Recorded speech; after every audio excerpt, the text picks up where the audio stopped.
नमस्ते and good morning. आजको यो सुन्दर बिहानी तपाईँहरूलाई देखाउन जाँदैछु।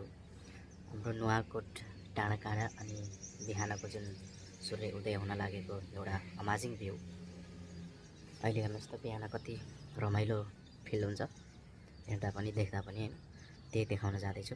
भिडियोमा जोइन हुनुहोस् अनि इन्जोय गर्नुहोस् यो भिडियो हेरेर बिहानीको वन्डरफुल लुक्स।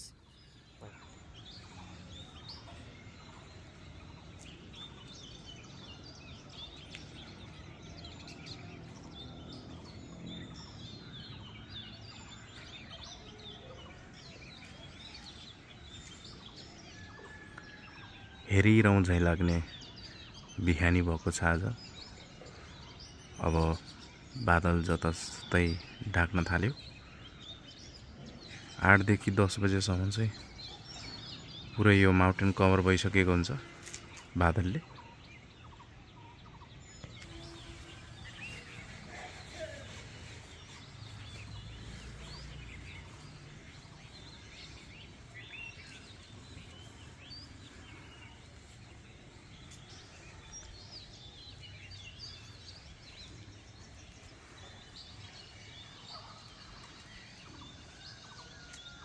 नुवाकोट दरबार डाँडाबाट सूर्योदय हुँदैछ। यो चाहिँ रमाइलो दृश्य हेरिरहँ झैँ लाग्ने।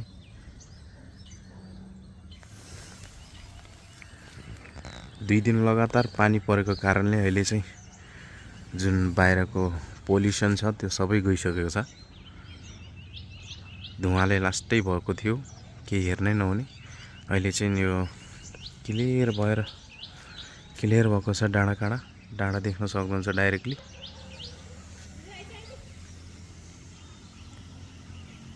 यो चाहिँ बिहानको 7:06 निस्केको छ यो डाँडाबाट चाहिँ। तर घाम चाहिँ बिहानै निस्किन्छ।